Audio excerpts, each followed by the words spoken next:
The original Shrek movie came out all the way back in 2001, over 2 decades ago. And within that time, it spawned over multiple sequels and terrifying memes, such as Shrek is love, I say. Shrek is life. Oh, come on, it's just a joke. Still. And back to Shrek. And despite it being 22 years old, Shrek at the time of writing is positioned at 518 according to IMDb. And when you pair this with the Google trends, you'll notice that search traffic for the term Shrek has remained remarkably constant since Google started tracking searches in 2004, which spikes around the release of the new movies. And you may be wondering, isn't that the same for every movie? Because we watched them since we were children. Well, take Frozen for example. It had a spike when it first came out, dropped considerably, and only spiked again when the second movie came out. So when you compare our green friend to Elsa, you can see we're having a smashing time, whereas Elsa, they just let them go. So what is it about Shrek? Is it an art film? No. But the messages and humour in it were surprisingly deep and subversive in 2001. And at the same time, the movie has been kept alive in online culture through an unbelievably diverse array of memes and content, especially from the Generation Z. But what is it about Generation Z that's so obsessed with this damn movie? And what can Shrek teach us about making work that'll still stand the test of time? So let's start with the obvious. Shrek is a pretty good movie. I know that's not hard-hitting analysis, but you have to start here. In business, in general, if a product sucks, then it's dead on arrival. Shrek is popular in part because it's simply an entertaining, well-made movie. It has a compelling narrative and engaging characters. I know the animation hasn't aged well, it was really ahead of its time in 2001. But we wouldn't be here today if it was just a well-made movie. It in fact got an 84 score on Metacritic, and it garnered universal acclaim from critics, who praised its humour, animation, and unique takes on the fairy tale genre. And to really hit home on this being a Shrek-tastic film, just check out the list of top movies from 2001. It managed to get a higher Metascore than Memento, Monsters Inc., Ocean's 11, A Beautiful Mind, and Donnie Darko. And this is no fairy tale. This green ogre beat some of the best films out of 2001. But the thing with Shrek is, it kinda got a new life when it found itself in internet meme culture, which, according to Know Your Meme, started around 2010 and 2012, as the character became a popular feature in pun jokes and green text stories. Because Shrek is full of weird shit, and there's nothing the internet loves more than weird shit that can be taken out of context, extrapolated, and made even weirder. Which all starts with the song All Star by Smash Mouth. Somebody once told me the world is gonna roll me. I ain't the sharpest tool in the shed. Which plays a prominent role in the movie, so much so that Shrek and All Star have a symbiotic relationship where they've kept each other relevant. I could have honestly created an entire video about the afterlife of that one song, and easily cruised over the 3,000 word mark in my script. Well, the years start coming and they don't stop coming and they don't stop coming and they don't stop coming and they don't stop coming and they don't stop coming and they don't stop coming and they don't stop coming. Sorry, I got possessed there for a moment. But also, people like Neil have made mashup albums featuring this one song, which is absolutely phenomenal. And that's just the tip of the iceberg. There are so many other iconic lines within Shrek, such as, That'll do, donkey. That'll do. Ogres are like onions. Or I'll... No, not the buttons! Not my gumdrop buttons! and of course, the slightly dated and weird animation gave birth to a ton of exaggerated facial expressions, which are practically begging to be memed. And Shrek memes got so deep they even formed a community called Brogers. Yeah, Brogers, we'll just go with that. And these Brogers would commonly make use of large variety of pun jokes and slang phrases on green text stories and image macros featuring Shrek. Notable examples of Shrek memes include Heidi Klum's Halloween costume, in which she and her boyfriend dress as Fiona and Shrek, and the infamous letter E.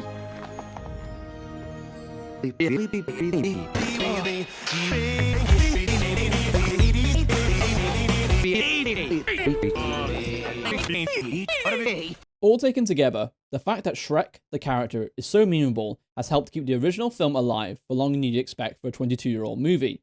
But we gotta talk about the creator, DreamWorks. It has more cultural cachet than you think. Founded in 1994 by industry veterans Steven Spielberg, Jeffrey Katzenberg, and David Geffen, DreamWorks Animation, the studio behind Shrek, always seemed to live in Pixar's shadow. This is not entirely unfair since Pixar had a remarkably strong run of films from Toy Story in 1995 to up in 2009. On the other hand, DreamWorks had a more spotty record, and their films varied more in quality, but still packing memes upon memes. Meme!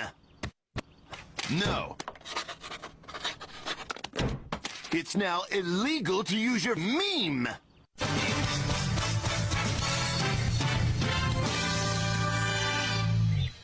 They gave us the B movie, and with that whole B movie script meme, that was a pretty good one. And Cars 2 officially featured 19 deaths, which is still rated G, whereas Frozen is rated in PG. So that means the more on-screen deaths you have in your movie, the more likely it is to get a G rating.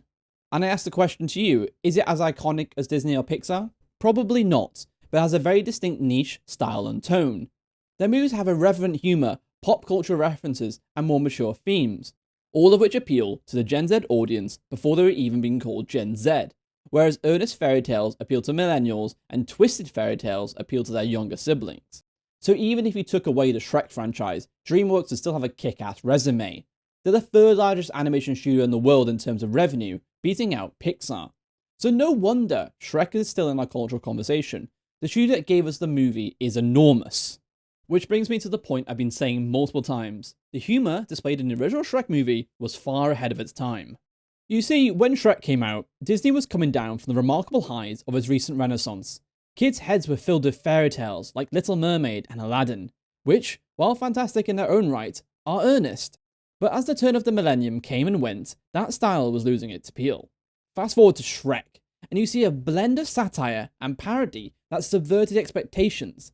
Take the opening sequence, for example. Yes. Well, actually, that would be a giant. Now, ogres, they're much worse.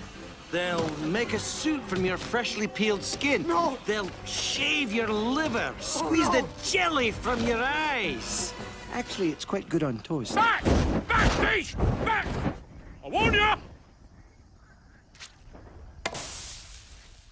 And then not much later, when damsel in distress Princess Fiona is rescued by Shrek, she insists on waiting for a noble steed to whisk her away. Are you Princess Fiona? I am. Awaiting a knight so bold as to rescue me. Oh, that's nice. Now let's go! But wait, Sir Knight! Then, later on with Fiona again, she single-handedly defeats a group of Robin Hood's merry men using martial arts skills, showcasing her independence and resourcefulness. Not only is this funny, but it's also a totally feminist scene too, and complete with a reference to The Matrix. Oh, you little...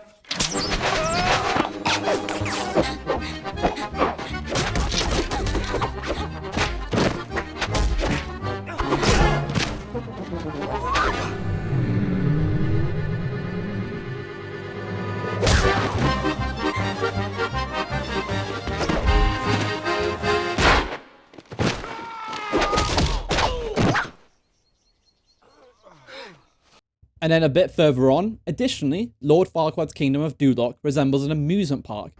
Do you think maybe he's compensating for something?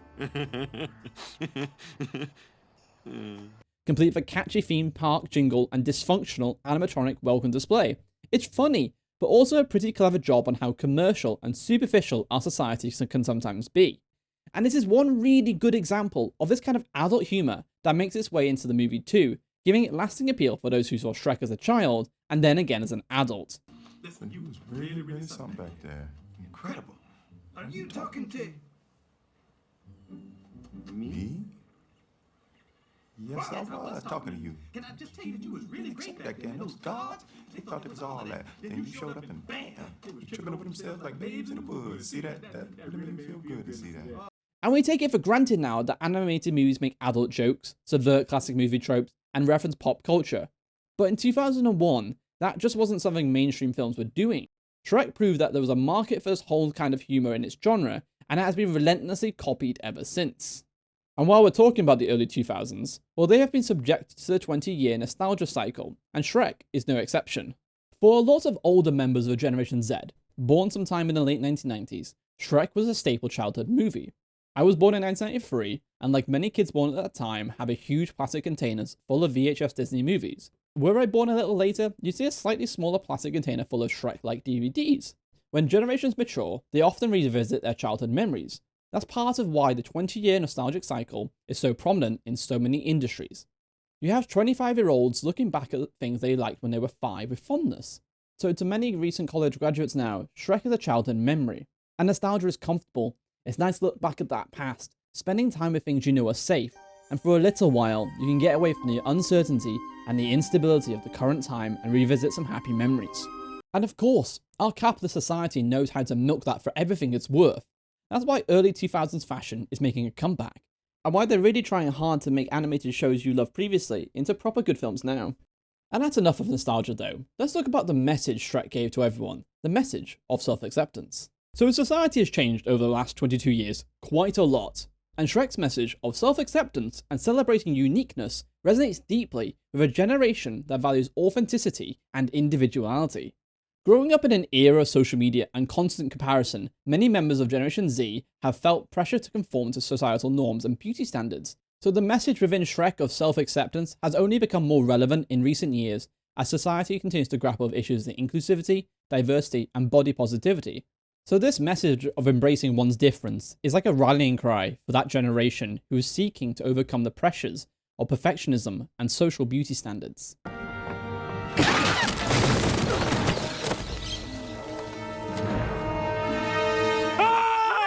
Oh no, help! Shrek! Shrek! No, Shrek! it's okay. What did you do with the princess? Doggy, shh, I'm the princess. Ah! It's me, in this body. And we throw out the entire cliche of a prince and princess and all that standard, and instead embrace who we actually are, and embracing who actually we love inside and on the outside as well. I'm supposed to be beautiful. But you are beautiful. I was hoping this would be a happy ending. While Farquaad's over here like, a dubious little creature getting up to mischief. This is no good. Oh, the beast is demonic in nature. Very icky, no good. So let's wrap this up with the Shrek franchise has given us some well-made sequels and spin-offs, keeping the original film and its characters culturally relevant for a long time. Every product has a life cycle, and movies are no exception. Trends come and go, the surest way to stay in the conversation as a business is to keep launching new things. For animation studios with a well-known franchise, that means to create sequels and spin-offs. The Shrek franchise didn't stop with the original film, as it went on to spawn several sequels and spin-offs, including Shrek 2, 3, and Forever After, Puss in Boots, The Last Wish, all of which are pretty solid films. Did these sequels achieve the same critical acclaim as the original? No, but the track record is less spotty than you expect. If you look at their metascores, they're relatively well balanced. And bear in mind, that's just about anything over 60 on Metacritic is worth a watch. DreamWorks has made some really good sequels and spin-offs than not, and that's unusual for franchises like Shrek. They could have made a bunch of money and tried a lot less harder than they did. And the successes of Shrek sequels and spin-offs also led to the creations of various merchandises, video games, and even a Broadway musical adaptation. The expansion into different media forms further cements the Shrek franchise presence in popular culture, making it more accessible to the broader audience. In other words, sequels are part of why Shrek didn't get sucked into a swamp of irrelevance. So here are my final thoughts for you. Shrek has aged well, remarkably freakishly well in fact. You can learn a lot from the franchise when you're creating your own business, especially if you work in the media. For one, focus on making something that's genuinely high quality, and if you want to have your work made into memes, make sure that it works well both with and without context, and above all, find some values that you care about and that will stand the test of time. For Shrek, that was self-acceptance and the ability to see beyond appearance. These are timeless values that just so happen to become more relevant as the years went by. Lastly, don't forget to keep producing new work. It doesn't have to be sequels or spin-offs per se, but you always need to keep things fresh. Releasing new products is a good way to do that. And there are a lot of reasons why Shrek has stayed popular for so long, and it's clear to me that this film's influence on popular culture is far from ogre. And if you liked that video, then smash your brain into that subscribe button and make sure to tickle the bell before you go. And if you're still listening, then check out one of our other videos somewhere on the screen. And if none of those take your fancy, go check out our blog at Weird Marketing Tales. It's got loads of weird stuff.